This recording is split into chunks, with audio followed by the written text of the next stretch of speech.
देखो ये आपका लिखा है 2x अपान एक्स माइनस थ्री प्लस 1 अपान 2x plus three plus 3x plus 9 अपान एक्स माइनस थ्री और 2x plus three equal to 0। ये जो लिखा है ना x is equal to 3 is not equal, x is not equal 3 मतलब x का मान 3 के बराबर नहीं होगा और -3/2 के बराबर नहीं होगा। क्यों? क्योंकि अगर 3 रख दोगे ना तो 0 हो जाएगा, जैसे यहाँ 3 रख दो 0, या 3/2 भी अगर रख दोगे, जैसे -3/2 भी रख दोगे ना यहाँ पे, तब भी 0 हो जाएगा। तो उससे नहीं मतलब हमें, ये केवल इतना बता रहे हैं कि x का वैल्यू ये चीज़ नहीं होगा। ठीक है, अब हम लोग लगाते हैं। सबसे पहले क्या करते हैं, हम क्वेश्चन उतारते हैं।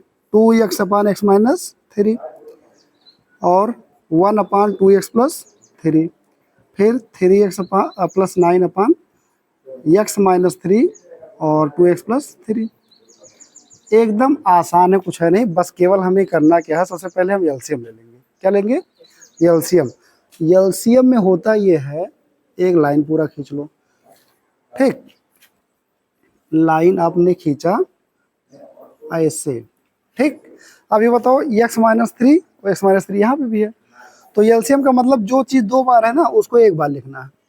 ठीक है, रिपीट नहीं करना। 2x plus three 2x plus three, यानी हमें दोहराना नहीं होता है एलसीएम में। एलसीएम का मतलब ये होता है कि हमें जो चीज़ बार बार आ रहा है वही चीज़ नीचे लाना है।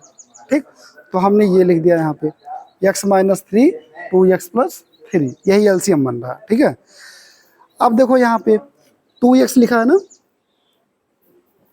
अब ये देखना है ना x माइनस थ्री यहाँ पे है, तो ये इसमें से क्या चीज़ नहीं है? 2x plus three.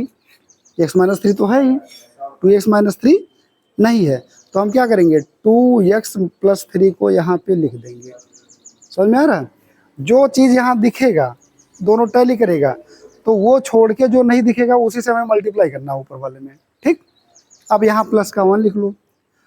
अब आप ये बताओ, यहाँ 1 है, ठीक है, अब बताओ 2x प्लस थ्री है तो किससे मल्टीप्लाई करोगे? x माइनस थ्री से, क्योंकि वो नहीं है।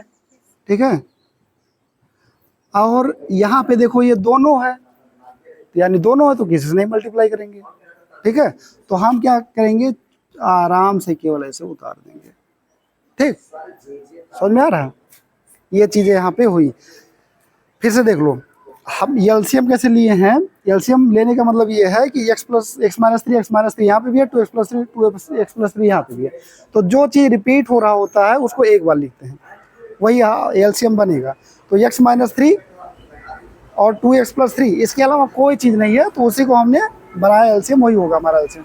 फिर हम क्या करेंगे, यहाँ x माइनस थ्री नहीं है तो 2x माइनस थ्री मैच कर रहा है, 2x प्लस थ्री है, तो हम 2x प्लस थ्री से 2x में मल्टीप्लाई कर देंगे। यहाँ ये मैच कर रहा है, ये नहीं है, तो इससे मल्टीप्लाई 1 में ये कर देंगे, और यहाँ तो दोनों है तो किसी से नहीं मल्टीप्लाई करेंगे। अब हम आगे बढ़ जाते हैं। 2 2 जा 4 और x मिलके एक्स स्क्वायर, 2 3 जा 6x, फिर प्लस 1 का मल्टीप्लाई लिखा नहीं जाता, केवल x मान लो, और फिर यहाँ माइनस का 3। ठीक, और ये क्या हो जाएगा 3x प्लस का 9 अपान, यहाँ पे क्या है x माइनस थ्री, और ये क्या लिखा है 2x प्लस का 3, और ये हम जीरो करते चलेंगे। ठीक है, समीकरण है ना ये, जीरो करते चलेंगे। अब यहाँ पे क्या करेंगे, ये इधर जाएगा, मल्टीप्लाई हुआ जीरो से। ठीक, तो जीरो से मल्टीप्लाई जब करोगे आप x माइनस थ्री और 2x प्लस थ्री से, क्योंकि ये डिवाइड में है ना तो उधर जाएगा मल्टीप्लाई हो जाएगा, और ये चीज़ आप उतार लो। अच्छा ये देखो 4x स्क्वायर है ना, यहाँ इक्वल मत लगाओ, यहाँ ऐसे लिख सकते हो। अब देखो 4x स्क्वायर, अब इसको अभी यहीं पे कर लो, 6x और x और 3x, बताओ कितना होगा, कितने x हो गए, 6x और एक x और 3 और 6 और एक ये 7 7 3 10, तो ये क्या हो जाएगा 10x। अच्छे से समझ लो, ये -3 और प्लस का 9, बताओ प्लस माइनस क्या होता है? हाँ, प्लस का 6 होगा, क्योंकि 9 से 3 माइनस हो जाएगा। ये ना समझ पाओ ना, तो ये 9 को आगे कर दो, इसको पीछे कर दो, तब आ जाएगा। ठीक, अब आगे देखो क्या करोगे, 4x स्क्वायर हो गया प्लस का 10x हो गया, ये और ये मिलके हमारा क्या हो गया 6। ठीक, अच्छा ये पता है किसी का 0 में मल्टीप्लाई करने पे क्या आएगा 0, तो आपका बन गया यहाँ से 4x² प्लस का 10x और प्लस का 6। ठीक, अब इसमें से कॉमन भी हमें लग रहा दिख रहा है, 2 कॉमन ले लो तो 2x² प्लस का 5x और प्लस का 3 इक्वल टू 0। ठीक, अब ये 2 मल्टीप्लाई होता है तो ये नीचे जाएगा 0 के। ठीक, तो 0 के नीचे जाएगा तो हो जाएगा डिवाइड ये, और बाकी ये उतार लो 2x² प्लस का 5x और प्लस का 3। समझ में आ रहा है? और किसी का जब 0 से डिवाइड करते हो तो 0 आता है, ऊपर अगर 0 है तो 0 ही आ जाएगा, या मल्टीप्लाई में अगर 0 हो रहा है तो 0 हो जाएगा। ठीक, लेकिन कभी नीचे 0 हो तो ये याद रखना इसका अनंत होता है वैल्यू। ठीक है, नीचे ना 0 ऊपर 0 तब 0, अगर ऊपर 0 तो 0, अगर नीचे 0 तो अनंत। तो आप बताओ ये तो फैक्टर हो जाएगा अब ना, 2x² प्लस का 5x प्लस का 3 इक्वल टू 0 हो गया। 3 2 जा 6, एक ऐसा नंबर लाना है कि मल्टीप्लाई करने 6 आ जाए, जोड़ या घटाने पे कितना आ जाए 5, घटाने पे तो नहीं जोड़ने पे ही आएगा क्योंकि सारा प्लस है, जोड़ने पे क्या आ जाए 5। तो बताओ क्या होगा, 3 2 जा 6 और 3 2 5, तो 5 की जगह पे लिख दो 3 + 2 और ये ऐसे उतार दो। हमने फैक्टर करना बहुत आसान बताया है, यही करना होता है। इसको पहले तोड़ लो, बाकी सब उतार लो। अब ये बताओ 2x² प्लस का 3x और प्लस का 2x और प्लस का 3 इक्वल टू 0। यहाँ से कॉमन क्या होगा x, केवल 2x + 3 हो गया। यहाँ ऑलरेडी 2x + 3 दिख रहा था, जब सेम दिखे तो 1 कॉमन लेना होता है। तो यहाँ क्या है 2x + 3 और यहाँ क्या है x + 1। अब लिखोगे यदि 2x + 3 इक्वल टू 0, तो 2x इक्वल टू क्या हो जाएगा -3, x इक्वल टू क्या हो जाएगा -3/2। एक तो वैल्यू ये आ गया। फिर लिखोगे यदि x + 1 इक्वल टू 0, तो x इक्वल टू क्या आ जाएगा -1। तो लिखोगे अतः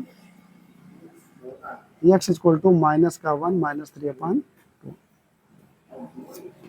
हो गया। ठीक, फिर से समझ लो जल्दी से। ये आपका क्या था, क्वेश्चन था, क्वेश्चन हमने ऐसे उतार लिया, इक्वल टू 0 लिखा था, 0 लिख लिया। इसका कोई मतलब नहीं होता, ये बोलना चाह रहा है कि x का वैल्यू 3 के बराबर नहीं रख सकते, नहीं 0 हो जाएगा। x का वैल्यू -3/2 नहीं रखोगे, नहीं तो ये समीकरण 0 हो जाएगा। ठीक है, 0 नहीं होगा, अपान में नीचे 0 चला जाएगा तो वैल्यू इनफाइनाइट हो जाएगा, तो वो वैल्यू एग्जिस्ट नहीं कर रही है। अब देखो ये अपना हो गया, ये हो गया, ये हो गया, सेम क्वेश्चन उतार लिया गया। अब देखो इसका हमारा क्या है, इसका एलसीएम लेंगे। एलसीएम का मतलब होता है जो कोई रिपीट होता है ना उसको एक बार लिखते हैं, x - 3 यहाँ लिख दो, 2x + 3 सेम यहाँ लिख दो। अब यहाँ पे x - 3 है तो इसको ऐसे गायब कर लो, क्या बचा 2x + 3, यानी 2x का 2x + 3 में मल्टीप्लाई करेंगे। यहाँ 2x + 3 है तो इसको छुपा लो, x - 3 से मल्टीप्लाई यहाँ करेंगे। फिर यहाँ तो सब कुछ दोनों है तो किसी से मल्टीप्लाई करेंगे, ऐसे उतार लो। फिर मल्टीप्लाई करो, 2 2 जा 4x², 2 3 जा 6x, 1 का x में x 1 लिखा नहीं जाता, 1 का -3 3x + 9। अब नीचे यही है आपका, ये चीज़ इक्वल टू 0 हो गया। अब ये हमने यहाँ भेज दिया, 0 से मल्टीप्लाई कर दिया और 4x² ऐसे उतार लिया, 6x और x और 3x मिलके 10x हो गया, -3 प्लस का 9 ये आपका हो जाएगा 6। ठीक, तो 4x² + 10x + 6 equal to 0, 2 common ले लो, 2x² + 5x + 3 इक्वल टू 0 हो गया। अब यहाँ से 0/2, ये 2 का मल्टीप्लाई ही इधर जाएगा, डिवाइड हो जाएगा। अब ये 0 हो गया। अब हम बड़े आराम से क्या करेंगे, इसका फैक्टर कर लो, बाकी तो आसान है चीज़ें, फैक्टर कर लो, x का वैल्यू निकाल लो, बस हो गया। ठीक है, चलो जल्दी से उतारो।